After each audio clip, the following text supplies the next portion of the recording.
చిరుధాన్యాలు, ప్రకృతి సహజంగా వచ్చిన ఫ్రూట్స్, ఫలములు, ఇక వాకింగ్ ఇవన్నీ చేస్తే అందరికీ ఆరోగ్యంలో దూరంగా ఉండొచ్చు అంటారు. అందరికీ ఆరోగ్యం వస్తుంది. ఇంకా ఎవరికన్నా జెనెటికల్గా ప్రాబ్లం ఉండి వాళ్ళకి ఏదన్నా వస్తే ఇప్పుడుండే హాస్పిటల్సే చాలా ఎక్కువ అనమాట. ఇంకా హాస్పిటల్ని పెంచి పోషిస్తూ ఉండము, ఇంకా డిమాండ్ ఉంది అంటే మానవాళి ఎనిక్కిపోతూ ఉంది, మానవాళి చాలా డ్యామేజింగ్గా ఉంది అని అర్థం. సో ఎప్పుడు డాక్టర్ దగ్గరికి పోయి అవసరం లేకుండా ఉండే ఒక అద్భుతమైన ఆరోగ్యాన్ని సొసైటీకి అందించగలిగిన విధానం ఏదైతే ఉందో అది అల్టిమేట్గా మనుషులు నిలుపుతుంది. చివరిగా ఒకటే చెప్పండి సార్, చివరిగా ఒకటే ప్రశ్న. ఇప్పుడు మానవాళిని భయపెడుతుంది మధుమేహము. ఈ షుగర్ వ్యాధి అనేది చాలా పెద్ద వ్యాధిగా మారిపోయింది. ఇన్సులిన్ స్టేజ్కి వచ్చిన వాళ్ళు చాలామంది ఉన్నారు అన్నమాట. ఇన్సులిన్ లేకపోతే కష్టం అన్నట్టు, రోజు ఇన్సులిన్ తీసుకోవాలి. అలాంటి వారు ఎలాంటి ఆహారం తీసుకోవాలి? ఇక ఈ ఒబేసిటీ ఎక్కువైపోయారు, ఈ బెల్లి అనేది ఎక్కువైపోయింది. ఆ ఒబేసిటీ తగ్గాలంటే ఎలాంటి ఆహారం తీసుకోవాలి? ఈ రెండు సస్టైన్ రిలీజ్ ఆఫ్ గ్లూకోజ్ అంటే గ్లూకోజ్ని 5 గ్రాములు ఎప్పుడు బాడీలో ఉండేట్లుగా చూసుకునే విధానము ఏదైనా పర్వాలేదు. అది అంటే మనం 4 ఇడ్లీ వడ ఒక కాఫీ తాగితే 80 నుంచి 100 గ్రాములు గ్లూకోజ్ ఒకేసారి వచ్చి పడితే 5 గ్రాములు వాడుకొని ఇంక 75 గ్రాములని బాడీ ఎత్తిపెట్టుకొని పొట్టలో పెట్టి ఏడబెట్టి ఆడబెట్టి అట్లా చేస్తుందో అట్లా లేకుండా సిరిధాన్యాలను తింటూ బాగా లిఫ్ట్లు ఎక్కకుండా మెటికలు ఎక్కకుండా పొద్దున్నే అరగంట గంట నడవాల, మధ్యలో కూడా వీలైనంత నడుస్తూనే ఉండాలి. అట్లా చేసుకుంటూ ఈ హై పీచు పదార్థం ఉండే ఫుడ్ను తిని ఎక్కువ గంటలు మనము ఫుడ్ జోలికి పోకుండా మధ్యలో మిన్సింగ్ ఏమి చేయకుండా ఉంటే అందరికీ షుగర్ రివర్స్ అవుతాయి. చాలామందికి రివర్స్ అయినది మా గ్రూప్స్లో కూడా చాలామంది దాని నుంచి బయటపడినారు. చిన్నగా వాళ్ళు జీవన విధానం మార్చుకొని వాళ్ళే మారేది కాకుండా ఇంకా చాలామందిని మార్చేదాన్ని కూడా ట్రై చేస్తూ ఉంటారు. సో అందరికీ పాసిబుల్ ఈ సిరిధాన్యాలను తింటూ వాటితో పాటు జొన్నలు సద్దలు కూడా సగం రోజులు సిరిధాన్యాలను, సగం రోజుల్లో రాగులు. మీ లోకల్గా ఏ ఫుడ్ అయితే, మాకు రాయలసీమలో చిత్తూరు జిల్లాలో రాగులు ఎక్కువ. సో ఒక రోజు సిరిధాన్యం, ఇంకో రోజు రాగులు, ఇంకో రోజు ఇంకో సిరిధాన్యం, ఇంకో రోజు రాగులు, అట్లా సగం రోజు రాగులు సగం రోజు సిరిధాన్యాలు తింటా ఉన్నాను నేను. నేను ఎందుకంటే నేను పర్టికులర్గా ఎందుకు చూస్ చేసుకున్నానంటే నేను 82 నుంచి 74కి వచ్చేసాను వెయిట్. సో 74కి వచ్చాక నాకు కొంచెం వీక్నెస్ అనిపించింది. నేను మళ్ళీ వెయిట్ పెరగాలని అనుకున్నా. సో సిరిధాన్యాలతో కష్టంగా ఉండింది, ఫుల్గా తిన్నా కానీ వెయిట్ పెరగడం లేదు. అందుకని రాగులు మొదలుపెట్టినా మళ్ళీ 5 కిలోలు పెరిగి 80కి వచ్చిన. ఇప్పుడు బాగుంది కరెక్ట్గా. సో ఎవరు ఏం చెప్పినా, నేను చెప్పినా, ఎవరు చెప్పినా మనం కూడా ఆలోచించి ఒబెసిటీ ప్రాబ్లం ఉండే వాళ్ళకి ఓన్లీ సిరిధాన్యాలతో ఏమీ ఇష్యూస్ లేకుండా బాగుంటే సిరిధాన్యాలనే తింటూ చిన్నగా ఇన్సులిన్ తగ్గించుకుంటా మళ్ళీ ట్యాబ్లెట్ కూడా కొంచెం తగ్గించుకుంటా 6 మంత్స్ గ్యాప్లో దాని నుంచి షుగర్ నుంచి డయాబెటీస్ నుంచి పూర్తిగా బయటపడి జీవన విధానం మార్చుకుంటే అందరికీ ఇది పాసిబుల్. ఏ జబ్బు అని కాదు. ఎట్లయితే ఇంతమంది మనం అనుకునేట్లు మంచి పేడరు లేసి గొర్రెలు లేస్తే చెట్లు ఆరోగ్యంగా ఉంటాయో, రైట్ ఫుడ్ వేస్తే అన్ని ప్రాబ్లమ్స్ని ఎట్లా సాల్వ్ చేసుకోవాలనే గొప్ప ఇంటెలిజెన్స్ మన బాడీకి ఉంది. దాన్ని అలో చేస్తే ఇంటిల్లిపాది ఆరోగ్యంగా, ఆనందంగా, హ్యాపీగా, సంతోషంగా, ఫిజికల్గా, సైకలాజికల్గా చాలా హ్యాపీగా, సంతోషంగా ఉంటారు. ఇంకొక చిన్న విషయం సార్, పురిటి బిడ్డలు ఉంటారు కదా, అంటే తల్లిపాలే శ్రేయస్కరం వాళ్ళకి. బిడ్డ పుట్టిన వెంటనే తల్లిపాలు ఇవ్వడమే చాలా శ్రేయస్కరము, ఖచ్చితంగా ఇవ్వాలంట. అదేదో ముర్రుపాలు అన్నది అంటారు కదా. అలా అయితే ఇప్పుడు చాలామంది తల్లుల్లో ఈ పాల ఇది అనేది తగ్గిపోతుంది అనమాట. దానికోసం ట్యాబ్లెట్స్ వేసుకోవడం లేదా ఆకుకూరలు అయినా కూడా సరిపోతుంది. దానికోసం డబ్బా పాలు ఇస్తుంటారు. ఆ తల్లిపాలు తక్కువైనప్పుడు డబ్బా పాలకు బదులు పిల్లలకి ఏం పెడితే బాగుంటుంది? యాక్చువల్గా తల్లికి బాగా పాలు రావాలంటే మనకు రాయలసీమలో ముఖ్యంగా డెలివరీ అయిన ఆవుకి సద్దలను ఉడకబెట్టి సద్దలు గంజి పెడతారు. సో సద్దలు తింటే ఆటోమేటిక్గా పాలు ఎక్కువైతాయి. తల్లులందరూ సజ్జ గంజి తాగండి. మీకు వేరే అన్నమో సద్ద సంగటో సద్ద రొట్టె చేసుకునే ఓపిక లేకపోతే హ్యాపీగా సజ్జ గంజి పొద్దున 2 గ్లాసులు, మధ్యాహ్నం 2 గ్లాసులు, సాయంత్రం 2 గ్లాసులు మీ ఫుడ్తో పాటు సద్దలతో ఆటోమేటిక్గా పాలు ఇంప్రూవ్ అవుతాయి. ఒక వారం సజ్జలు, ఒక వారం రాగులు తాగితే కాల్షియము, ఐరన్, దాంట్లో బెల్లం వేసుకుంటే మినరల్స్ అన్నీ ఫుల్గా వచ్చేస్తాయి. అంటే ఒక వారము బెల్లము, తాటి బెల్లం వేసిన సజ్జగింజి, ఇంకో వారం తాటి బెల్లం వేసిన రాగి గింజి, దాంతోపాటు సీజనల్ ఫ్రూట్స్, ఒకరోజు నువ్వుల లడ్డు, ఇంకో రోజు వేరుశనగ గింజలు బెల్లము, ఇంకో రోజు పచ్చి కొబ్బరి బెల్లము, ఇట్లా 3 రోజులు మార్చుకుంటా, ఒక రోజు మార్చుకుంటా పోతే ఆటోమేటిక్గా 2 నుంచి 3% హిమోగ్లోబిన్ పెరుగుతుంది, పాల ఉత్పత్తి అయితే అది బాగుంటుంది. మరీ తగ్గిపోతే పాలు రాకుండా ఉండే పరిస్థితుల్లో నువ్వుల పాలు, కుసుమల పాలు ఇలాంటివి, అంటే కుసుమలు అంటే తెల్ల కుసుమలు అంటారు, సాఫ్లవర్ అంటాం, కర్డీ అంటారు హిందీలో, దీన్ని సఫోలా అనే బ్రాండ్ కూడా ఉంది. సో ఆ తెల్ల కుసుమల్లో రాత్రి నానబెట్టి దాన్ని రుబ్బితే తెల్లగా పాలు వస్తాయి.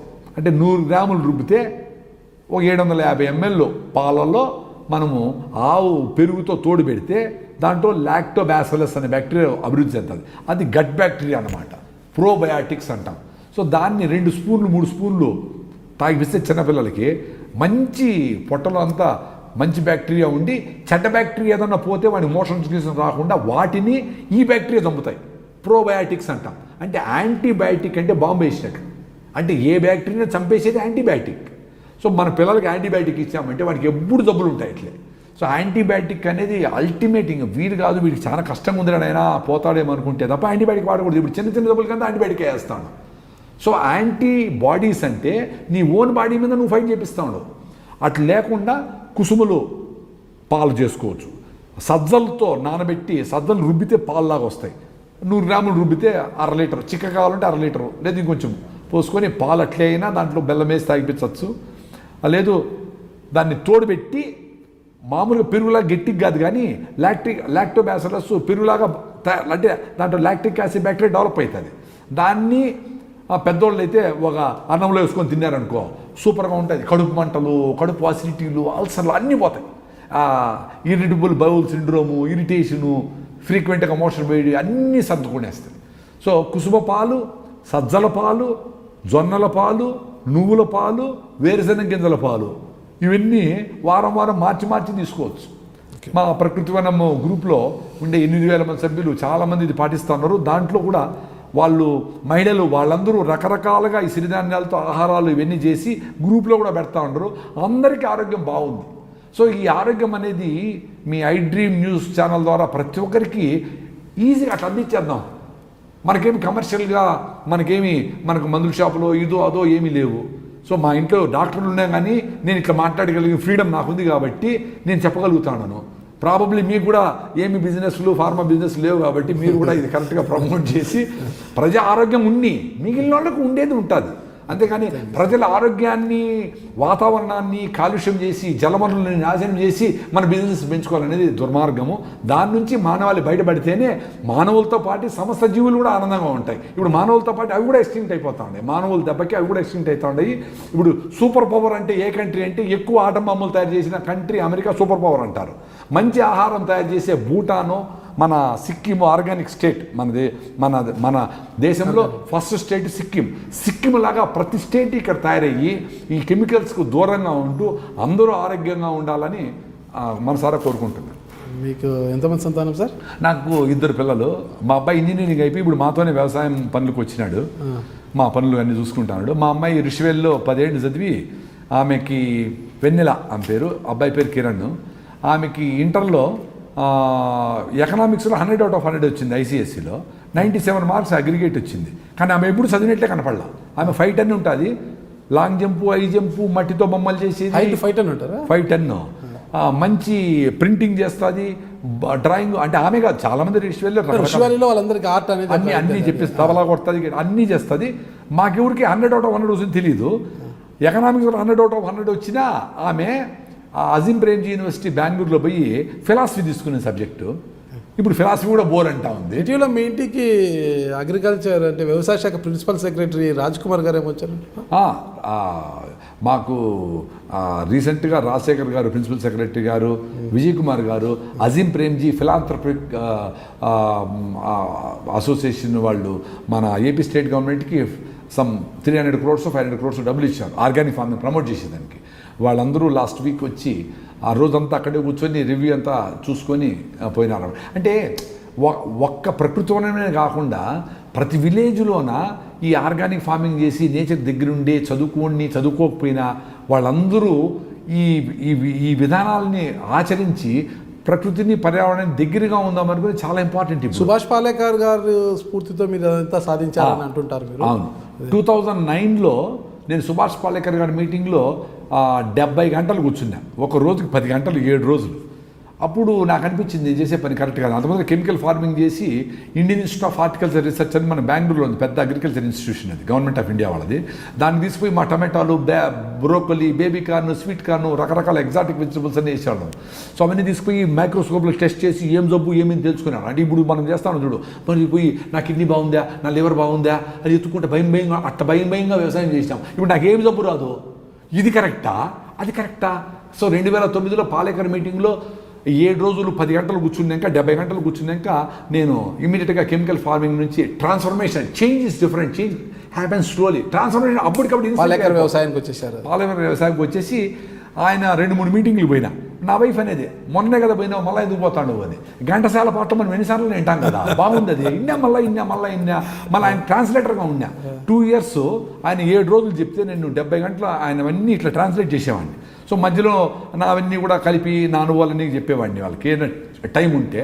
సో అట్లా నేను మన ఆంధ్ర రాష్ట్రం, తెలుగు మాట్లాడే రాష్ట్రాల్లో పాలేకర్ టైం నుంచి కూడా ఈ ఆర్గానిక్ ఫార్మింగ్, న్యాచురల్ ఫార్మింగ్ మీద చేసేవాడిని. రీసెంట్గా ఈ మిల్లెట్స్ మీద కూడా ఎక్కువ తిన్నా కాబట్టి నాకు అనుభవం వచ్చింది, దాన్నే ప్రమోట్ చేస్తూ ఉన్నా. ఇప్పుడు నేను చెప్పేటివన్నీ నా అనుభవాలే. నాకు ఆరికలు తిన్నప్పుడు బాగా నిద్ర పడుతుందంటే నిద్ర పట్టింది. నేను బరువు పెరగాలంటూ రాగులు తింటా అంటే రాగులు తినాలా, సన్నగా అయిపోయి చాలామందికి ఒబిసిటీ ప్రాబ్లం మీరు అన్నట్లు, వాళ్ళకందరికీ మిల్లెట్స్ తింటే మంచిది.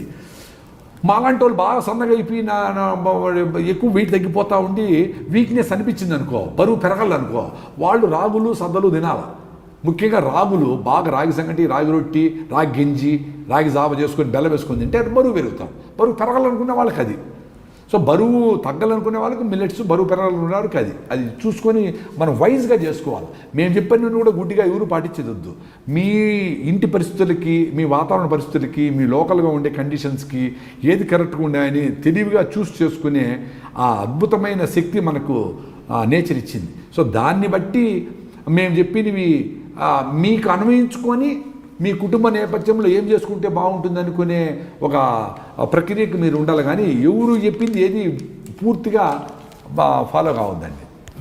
For more videos, subscribe to iDream. And loads of fun entertainment and content, do watch iDreams. Do subscribe iDream Media. దయచేసి iDreams మీరు సబ్స్క్రైబ్ చేయాల్సిందిగా నేను కోరుతున్నాను. I am Dr. Nayak, DT Nayak. For more videos, please subscribe to iDream.